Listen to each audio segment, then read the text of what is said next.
Hi everyone, welcome to A+ Cichlids. Today we're going to talk about the nitrogen cycle. So speaking about the aquariums hobby, we're going to talk about how ammonia, nitrite, and nitrate all affect the fish, and basically how to keep healthy fish and how to have a healthy environment where your fish can be the most successful in. So the first thing we're going to talk about is ammonia and basically how beneficial bacteria works. So all this stuff is invisible, so you can't physically see it in your aquarium, but there's ways that you can test to see what is there and what is not there. So the first thing to talk about is beneficial bacteria. So beneficial bacteria is something that with time is created in the aquarium. So if you have an aquarium that you're just starting out with, it doesn't have any beneficial bacteria. So you basically have to create an environment to where it can grow. So in order to do that, a lot of times it's time. So the first thing you're going to need is to have a cycling time period, so where your aquarium does not have any fish in it, and basically you're just going to be waiting approximately 14 days for this beneficial bacteria to grow in your aquarium. So basically what that means is that you can't add fish to your aquarium for about 14 days. So basically what you're going to have to do is set up your aquarium as if there are fish in it. You have your lights on, have everything set up, ready to go. You're waiting this 14-day period, and you're also going to have to add some type of waste product in order to have ammonia present in the aquarium. So the waste product typically would be like fish food, or if you have any waste from another aquarium, or anything like that where there's going to be ammonia present, and then this beneficial bacteria will begin to grow. So the way that beneficial bacteria works is it grows on surfaces. So whatever surface area you have inside the aquarium is going to have opportunity for beneficial bacteria to grow. So if you have substrate, that's going to be a physical surface area that could grow some of this beneficial bacteria. If you have sponge filters, you have hang on a back filters, you have canister filters, a sump, any of these areas is opportunity where you have surface area and that this beneficial bacteria can grow. It grows on the aquarium glass as well. So anything that is physically has surface area in your aquarium, this is going to be where beneficial bacteria grows. So also think too, if you do a water change and you leave your aquarium empty for 4 hours, that surface area that had beneficial bacteria could die. So you always want to think, if you do any kind of cleaning, you clean your filters, you clean the aquarium, if you fully clean and leave it dry for 4 hours, you could kill that beneficial bacteria, and that's the most harmful thing you can do to your aquarium. So growing beneficial bacteria is just time. Basically have your conditions right, have an ammonia source, which will be your waste, and that's going to build this beneficial bacteria. And now you're going to talk about how do you understand if there is beneficial bacteria or not. So basically we're going to talk about testing your water. Testing your water, there's two different ways. You can do a liquid test kit, which is what I recommend. You can get an API test kit where you actually add a liquid to a 5 milliliter a cup of your water, and basically it's going to turn a certain color, and you match that color up to the template it comes with, and it's going to tell you the ppm rating of whatever you're testing. So I recommend doing the liquid test kit. That is going to be the most accurate way you can measure what's going on in your water. You can also buy test strips. They're a little less accurate just because the colorations are harder to depict if you have a change in if it's green, the level of green it is, or the level of yellow it is. So I would recommend doing the liquid test kit, but you can get test strips, kind of like a full test strip. You just dip it in for 3 seconds and you can read it. It's just kind of difficult to really get a good understanding of what the ppm is for each thing in your water. They're a little bit cheaper and they're disposable each time, but it's a little bit more difficult to know what's going on in the water. It's a little bit more efficient too, as far as speed-wise. It takes a little while to test your water, multiple tests you have to do with the liquid test kit, but I would just go with the liquid test kit so you truly understand what's going on. So now we know how to test our water, now we can see if this beneficial bacteria is working. So when you add that ammonia in the water, the way that the nitrogen cycle works is beneficial bacteria is going to turn ammonia into nitrite, and nitrite is also very harmful to your fish. So ammonia is the most harmful thing to your fish. Nitrite is a little less harmful, but still extremely harmful to your fish. And then you have a thing called nitrate, which is the least level of harmfulness to your fish. So basically nitrate is something that is it can stay in your water. It's going to be in your water at all times. But that's what you're going to be looking for when you test your water. So to understand if your tank is fully cycled and your beneficial bacteria is doing its job, it's going to turn its ammonia into nitrite, and then after that it's going to turn the nitrite into nitrate. And once you're testing and you see that you have nitrate in your water, that means that there are beneficial bacteria present that is turning that ammonia and nitrite into nitrate. So really what you're going to be looking for is some level ppm of nitrate. So if you see nitrate, that means that you have beneficial bacteria. So now you're going to understand, do you have enough beneficial bacteria to tolerate a live animal in the aquarium? So now what you're going to look for is ammonia and nitrite. But if you see that you have ammonia in any form above 0, and you have nitrite any form above 0, that means your tank is not fully cycled. There's not enough beneficial bacteria, which means you still need to wait an additional time period in order to have enough beneficial bacteria to transform all that ammonia nitrite to nitrates. So basically what you're going to look for is 0 ammonia, 0 nitrite, and then levels of nitrates. And what that means is that you have fully established the aquarium and it is now ready for fish.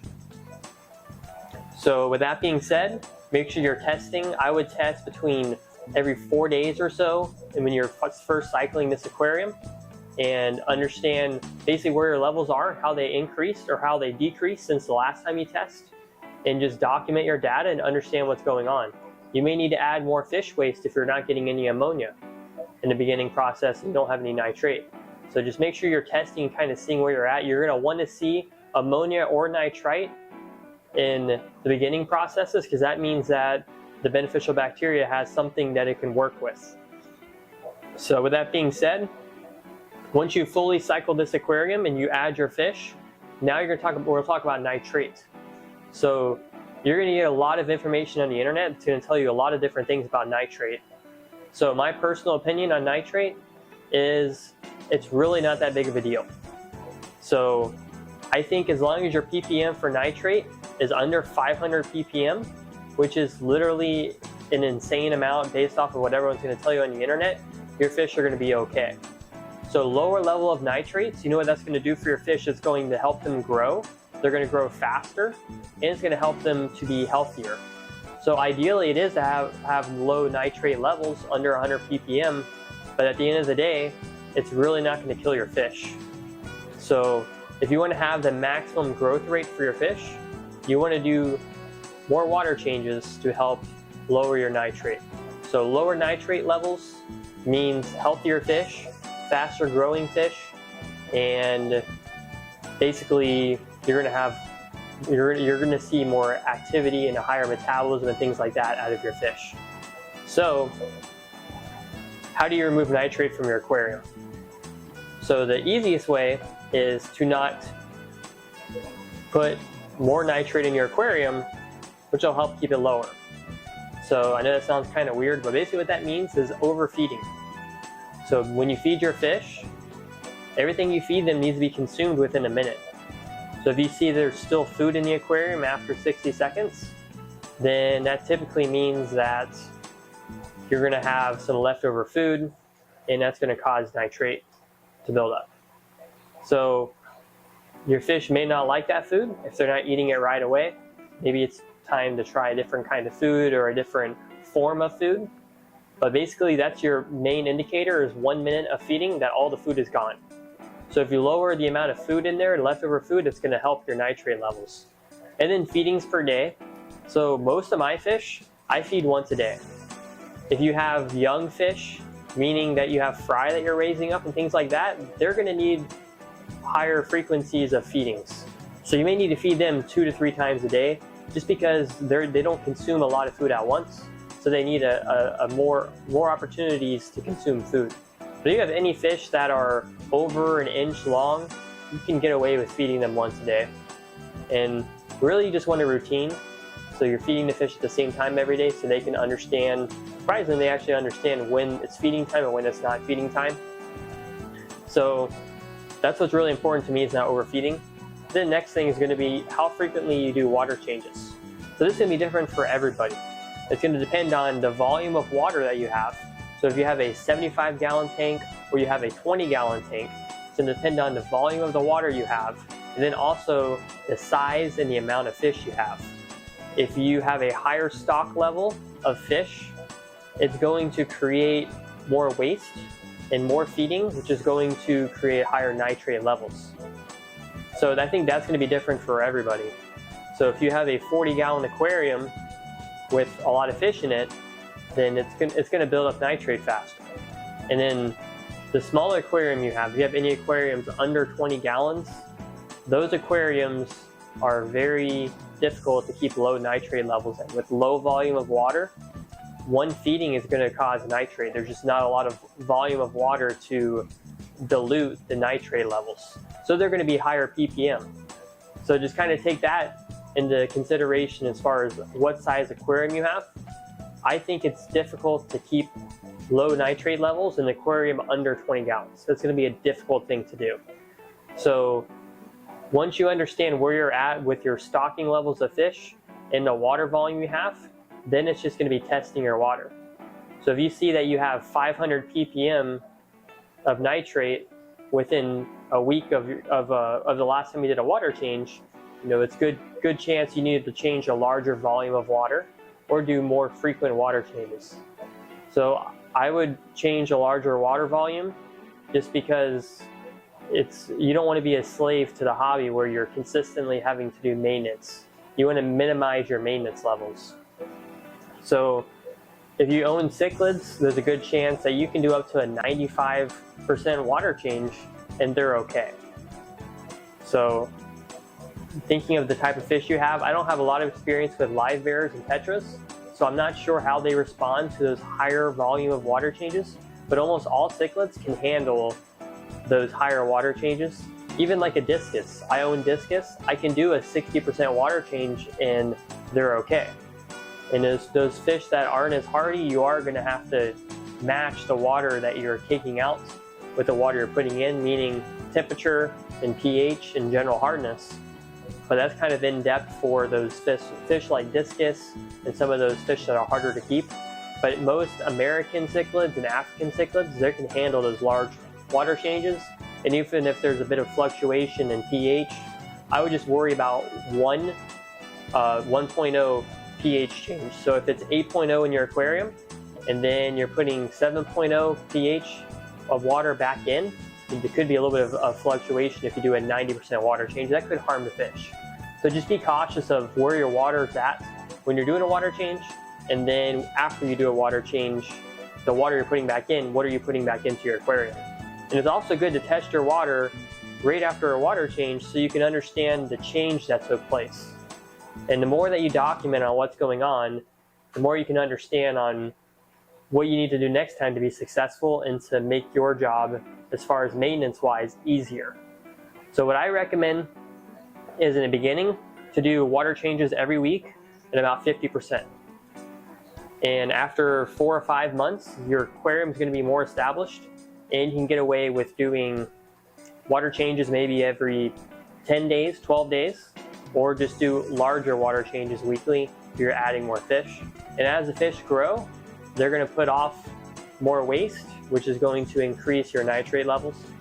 So all of those things are variables into what you need to consider when doing water changes and things like that. I have some aquariums where I have to do water changes every 2 weeks. So I can go to that length of time period and then do a 90% water change, and the fish are successful. I do think if you keep high nitrate levels, you're going to have a slower growth rate in your fish because they put off these hormones and things like that that actually reduce their growth rates. So those are going to be variables when you do a water change it's going to take out. And then also you have a higher chance of illnesses, meaning like bacterial type infections. So these are more the exterior infections if you have higher nitrate levels. Internal parasites, those are all introduced differently. Those are not introduced through high nitrate levels. As far as the immune system of the fish can lower as well with those higher nitrate levels. But if you have a high temperature in your aquarium and the fish are healthy, you shouldn't have too many immune issues. So another thing that's important is temperature, making sure your temperature is above 78 degrees. Make sure you have a heater. That's the most important thing, in my opinion, is to have a heater in your aquarium. There's a lot of people out there that do not have heaters, and that is really setting your fish up for failure to be successful and survive. I know there's going to be stories out there where, oh, I didn't have a heater for 10 years and my fish survived, but in order to create the best environment for your fish, a heater can help them be the highest level of successful they can be. So those are very important things. So as far as removing nitrate from the aquarium, the only way you can do that is water changes. There are some things that you may see on the internet that are very complex for basically creating anaerobic bacteria, which I'm going to plan on doing a video on in the future, where you can grow this anaerobic bacteria that actually is denitrifying the nitrate in your water. Denitrification is a process that they talk about, and what it is, it's the idea of slow moving water, where you're slowly moving water underneath your substrate, and it's used with an undergravel filter, which is what they use like in the Stone Age.